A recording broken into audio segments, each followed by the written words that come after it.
Thanks, Doug, and thank you everyone for coming out this afternoon.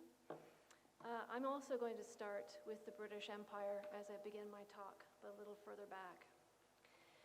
In 1595, Sir Walter Raleigh traveled to what we now know as Guyana in South America, authorized by Queen Elizabeth I to, quote, discover, search, find out and view such remote, heathen and barbarous lands, countries and territories not actually possessed of any Christian prince and inhabited by Christian people. He writes in his travel account of that journey, quote, Guyana is a country that hath yet her maidenhead.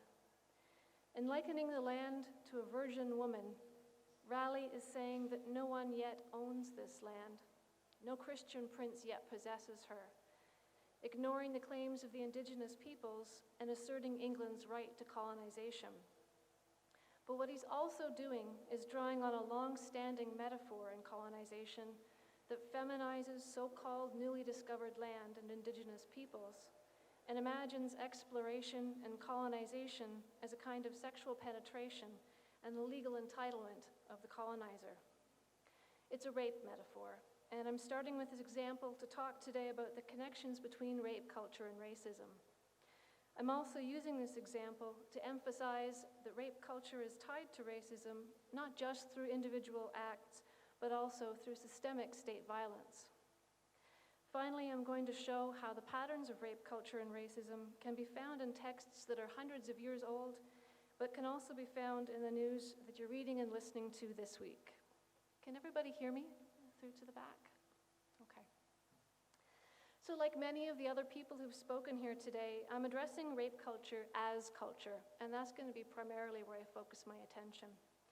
Culture defined as an interconnected network of unconscious and partially conscious and fully conscious beliefs, knowledge, and behavior.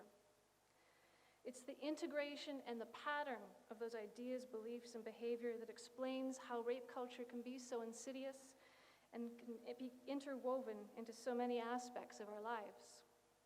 It makes sexual violence seem normal or inevitable because it shapes attitudes and actions along a wide spectrum or continuum from the subtle to the explicit.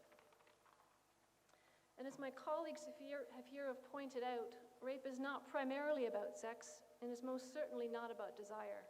It's an assertion of power, punishment, and entitlement, and its purpose can be seen in its results. The enforcement of discipline, including self-policing, the self-policing with behavior and clothing, etc., the silencing of dissent, and the shrinking of the spaces and worlds in which those targeted by rape culture can move. So how is rape culture about racism? I'll come at this point from a couple of directions. First, I'll speak about intersectionality, and I'll point out how the concept of rape culture can explain how women of color experience gendered and racialized violence in interwoven ways. They're also demographically more often targets of rape. From this viewpoint, the connection between rape culture and racism also helps explain why prison sentences for rapists like Brock Turner are so light, because the myth of the perfect victim is supported by the myth of the stereotypical rapist. Historically, poor men and men of color who are stereotyped as violent or living outside the boundaries of law. Strangers, outsiders, the other, and those who don't belong. Or as Trevor put it a few moments ago, the stranger in the bushes narrative. And secondly, I'll assert that understanding how rape culture works can help strengthen our understanding of racialized power and the disciplining and disempowerment of people of color. Since rape is primarily about power, not sex, I'm not just drawing analogies here. I'm arguing that violence against all people of color and rape culture are on the same continuum. So to start, rape culture is about racism because you cannot separate gendered violence from racialized violence. This is part of the concept of intersectionality, the idea that systems of oppression and discrimination overlap and modify each other. Historically, for example, rape has been a weapon of war and genocide and race-class oppression, and it's been used as a threat when people cross borders or step outside the zone of where they're said to belong. Those can be national and state borders, but those can be the borders we cannot see that exist within our cities.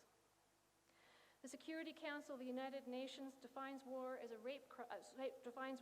a war crime and a threat to international security. They passed a resolution stating, quote, "Women and girls are particularly targeted by the use of sexual violence, including as a tactic of war to humiliate, dominate, instill fear in, disperse, or forcibly relocate civilian members of a community or ethnic group." Women in Syria, for example, are facing rape as a factor in the crisis within their country and face threats of rape and the social instability of refugee camps. And as Doug Pierce pointed out a few moments ago, rape is also committed in acts of war by intervening armies and by peacekeepers, as we know in Canada. As we've been discussing here, rape is also about the normalization of rape and the creation of a climate where the threat of rape and blaming the victim become tools of discipline, as a way to keep people enclosed in ever smaller spaces. As a weapon of war, rape and the threat of rape are used against the enemy, the perceived other, and to punish people who try to mitigate or escape from war zones. Rape has also often been connected to the concept of people as property, although that's insufficient to fully explain the history of rape as a weapon of control in slavery cultures. It was a core part of the control and torture of slaves during the North American slave era. Considered property, enslaved African American women and men endured sexual violence with no punishment for the perpetrators, and yet African American men faced extreme punishment for acts or accused acts of sexual impropriety or violence. Ta-Nehisi Coates characterizes this feature of slavery as, quote, "rape so regular as to be industrial." Intersectionality helps explain the ways that patriarchy and racism intersected in the experiences of both women and men who were enslaved. And it helps explain the ways racial stereotypes have continued into the present to shape how women of color often face more intensified threats of sexual violence, report sexual violence less often, and are much less likely to find support and be believed by police and in the judicial system. It also explains how the casual witness and acceptance of brutal violence on Black bodies by police is always explained away as somehow deserved or somehow caused by something the victim did. These are on the same continuum. The Black Lives Matter movement recently released a policy document that points this out. They acknowledge the role of gender-based violence in Black girls' and women's lives and write to express the solidarity of all their membership. Those who are women, and I'm quoting here, who are women, queer, trans, femmes, gender nonconforming, Muslim, formerly and currently incarcerated, cash poor and working class, differently abled, undocumented, and immigrant. They address patriarchy, exploitative capitalism, militarism, and white supremacy, also human-made climate change, war, and exploitation. And they call for reparations to the historic and continuing harm of colonialism and slavery and recognize Indigenous self-determination. I'm offering these details at length to illustrate what intersectionality looks like in one of its forms. Gender-based violence and rape culture intersect with racism, with immigration status, with ability and disability, religion, class, environmental racism, and Indigenous sovereignty. One example of the latter, rape culture can be a byproduct of territorial incursion and economic exploitation. You can draw a direct line from Sir Walter Raleigh to the North Dakota Access Pipeline project that you're hearing about this week. This proposed pipeline would transport crude oil from North Dakota to Illinois, obtained by fracking. It would run underground, including under a river and lake that provides drinking water for the Standing Rock Sioux. They're challenging it on that basis, on the basis of the fact that it is threatening some sacred sites, and because they were not robustly or even early in the process consulted, and they claim sovereignty to that right. In the past few weeks, the resistance to the pipeline has grown enormously as hundreds of different groups who are Native American and First Nations have joined them.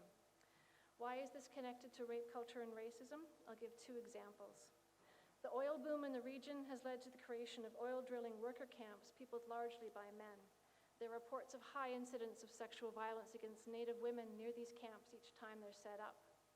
I know my colleague Susan Ross is going to speak about the missing and murdered Indigenous women and girls inquiry in a little while, so I won't address this in any detail, except to draw a connection here and to point out parallels in that history of underreported and under-investigated violence against Native women in these sites of territorial incursion. Rape culture is connected to racism because Native women seem to be treated as disposable at times like this. the normalizing effects of rape culture are particularly disastrous for women of color and Indigenous women. The second example I'll bring to bear in this comes from that metaphor of the land that was used by Sir Walter Raleigh, and I saw it this week in an episode of The Daily Show. Correspondent Hassan Minhaj went to the Sacred Stone Camp in North Dakota where the Standing Rock Sioux are encamped with thousands of others. He satirically role-played as a representative of the oil companies. He pretended to be a man trying to pressure a woman to say yes instead of no to sex. And he asked his interviewee, who was a male Sioux protester, to pretend to be the land or Mother Nature. Some people may find this a belittling of the idea of rape, but I actually think it was a brilliant way to connect the exertion of power in terms of gender, race, and Indigenous sovereignty. Ignoring consent and sovereignty is like ignoring and overcoming consent and bodily autonomy. And it's not just a metaphor. I believe they are part of the same encroachment of power. My final example is connected to racism and incidents of violence against veiled Muslim women this past week. In one instance, a man set fire to a woman's clothing in New York City, a woman who's described as traditionally dressed. And in another, a woman punched and verbally attacked two traditionally dressed Muslim women, shoved their baby strollers that had their children in them, and tried to rip off their head coverings. Also, there's the burkini ban in France, which is in the news, and the photographs of the woman who had to remove her clothing in the public beach in front of a bunch of police. Why are these instances of rape culture? Why is one woman in a parking lot attacking another woman's headscarf an instance of that? Aruj Ali put it well on CBC Radio this morning when she explained why she's hosting a bikini beach party in Toronto. She said, "This is about owning our bodies and practicing bodily autonomy." And she says that the laws that force women to take off veils, bikinis, and burqas are a form of coercion and a violation of that autonomy. It is on the continuum of rape culture, and there's a long history that I won't get into here in colonial thought of a Western fascination with veiled Muslim women and a corresponding wish to remove that veil and to expose women. I've proceeded here mostly by example, just to illustrate a few of the connections that can be made between rape culture and racism. And I'll end just by noting that naming rape culture makes visible a root running under what we take to be normal. It's a manifestation of a deep misogyny underlying our world's concept of gender. And naming it as racist shows the interconnection of systems of power and the taken for granted ways that power exerts itself. Thank you. And